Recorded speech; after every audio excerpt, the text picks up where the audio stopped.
Hello everyone, পুরনোদের welcome back আর নতুনদের welcome জানিয়ে শুরু করছি মৌমিতার লাইফস্টাইলের দারুণ ভাইফোঁটা স্পেশাল ব্লগ। তো ভিডিওটা এরমভাবে শুরু করে দিলাম, তার জন্য অনেক দুঃখিত আর বেশ দেরি হলো ভিডিওটা দিতে। তো চলো শেয়ার করে নিই তোমাদের সঙ্গে। দেখো এখন লুচি বেলা হচ্ছে, লুচি বেলবো আমি, আর মাতে করছে ঘুগনি। তো চলো বাকি কাজগুলো তোমরা দেখতে থাকো। আর এখানে মা করছে ঘুগনি। এই বিশেষ দিনগুলোতে লুচি ঘুগনি ছাড়া তো ভাবাই যায় না। তো দেখো মা তো অনেক সকালে সকালে উঠে অনেক কাজ প্রায় সেরে নিয়েছে, আর আমি তো লুচি বেলছি। তো চলো। ফোটার দিন তো মামা এসে দেখো সব আমাদের কাজকর্ম করতে শুরু করেছে, রান্না করছে, মাকে একটা সাহায্য করছে। এবং কী কী করলো না করলো দেখি, চলো সব কাজকর্ম করছে। তো মামারা তো সবাই চলে এসেছিলো একদম সকালে সকালে, আর দেখো বড় মামা এসে কিন্তু কাজে লেগেও পড়েছে। আর এই মামা কিন্তু রান্নার দিকে ভীষণ এক্সপার্ট একজন মানুষ। তার মানে কিন্তু একদমই ভেবে নেবেন না যে মামা শুধু রান্নাই করে। আরে না না, মামা একটা স্কুল টিচার। তো মাঝে মাঝে রান্না করেই থাকে। একবেলা যদি বাড়ি যাওয়া হয় সে কিন্তু একদিন খাইয়ে দিতেই পারবে। আর এখানে যাকে দেখছো সেটা ছোটো মামা। এখন ফোটার একটু দেরি আছে তাই একটু ওই ফোনে কিছু একটা দেখছিল।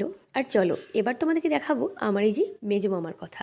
তো এবার দেখাবো তোমাদেরকে এই যে মামা পা নড়িয়ে নড়িয়ে ফোন দেখেই যাচ্ছে। যেই ফোনটা ক্যামেরাটা সামনেখানে নিয়ে গেছি, দেখো ফোনটা সরিয়ে দিচ্ছে।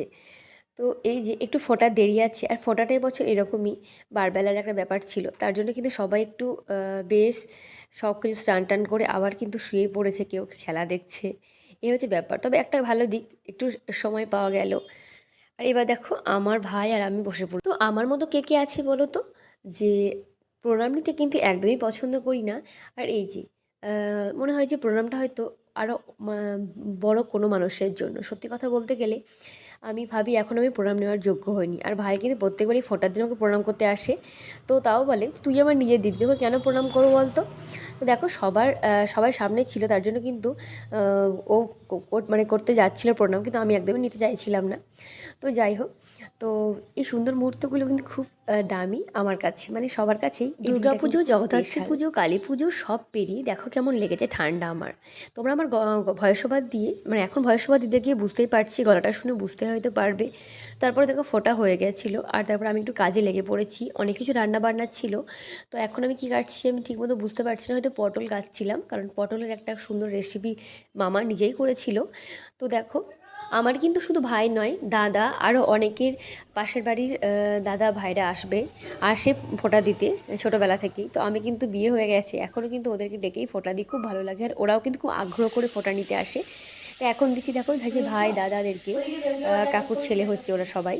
তো দেখো সবাই মিলে আসে। আমার আগের বছরের ভ্লগে কিন্তু তোমরা হয়তো দেখেছো, আমি কিন্তু লিঙ্ক দিয়ে দেবো, তোমরা চাইলে কিন্তু আগের বছরেরটা অবশ্যই দেখতে পারো।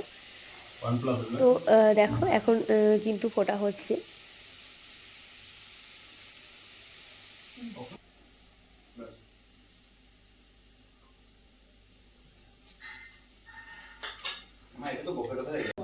চলো এখন আমাদের সবার ফোঁটা হয়ে গেল, এবার হবে আমার পিসি আর বাবাদের ফোঁটা। তো পিসি সবাইকে দেবে, 3 ভাইকে, বাবা জেঠু সবাইকে।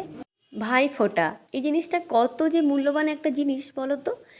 কেউ কেউ যারা অনেকে দূরে থাকে তারা তো ফোঁটা দিতেই পায় না, তাদের আজকে দিনে ভীষণ মন খারাপ হয়। আবার অনেক দূর থেকেও ছুটে আসে ফোঁটা দিতে। এই যে আমার পিসি সকাল সকাল বেরিয়েছি, বেশ দূর, একটুই দূর আছে আমাদের বাড়ি থেকে। তো দেখো পিসি কিন্তু প্রত্যেকবার জেঠুদের বাবাদেরকে ফোঁটা দিতে আসেই, একটা মাত্র বোন বলে কথা, আর নাইলে তো বাবাদেরও মন খারাপ হবে। দেখো তোমাদের কি এই নিয়মটা আছে পায়েস দেওয়া? আমাদের কিন্তু আছে।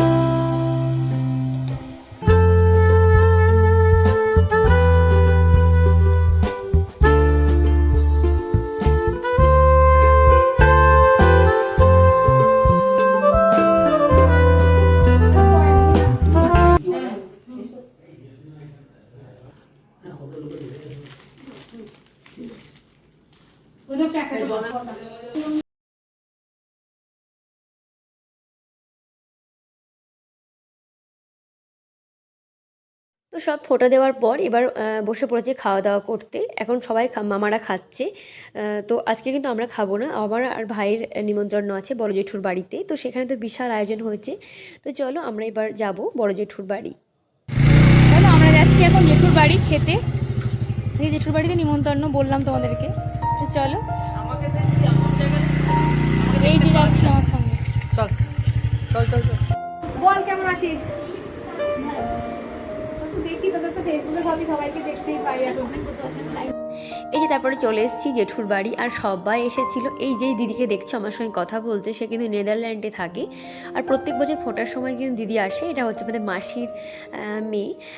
তো দেখো খুব ভালোবাসে আমাদেরকে। আগে তোমাদের বাড়িতে ভীষণভাবে আসা যাওয়া ছিল, কিন্তু এখন কিন্তু একদমই আর আসতে পারে না, কারণ অনেক দূরে থাকে। এই বছর একবার করেই আসে। তো চলো এবার খাওয়া দাওয়ার দিকে যাওয়া যাক। তো দেখো আমরা সবাই মিলে খেতে বসে পড়েছি। আর এখানে দেখো আমি সব ভিডিও একদমই করতে পারিনি, কারণ বুঝতেই পারছো সে কথা বলতে বলতে অনেক ভিডিও মিস হয়ে গেছে। আর এই যে পিসমশাইদেরও কিন্তু নিমন্ত্রণ ছিল। তো খাবারের যেটা যেটা আমার মনে আছে তোমাদেরকে বলে দিচ্ছি। গরম গরম দেরাদুন রাইস, ভেজ ডাল, বেগুনি, ফুলকপি আলুর তরকারি, মটন কষা, সর্ষে ইলিশ, চাটনি, পাঁপড়, এরা তো থাকতেই হবে। গরম দেখো দারুণ সেদ্ধ হয়েছে।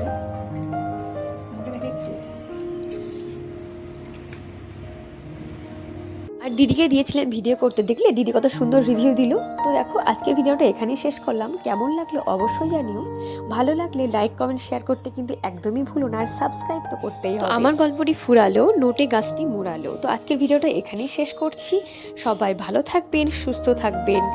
ধন্যবাদ।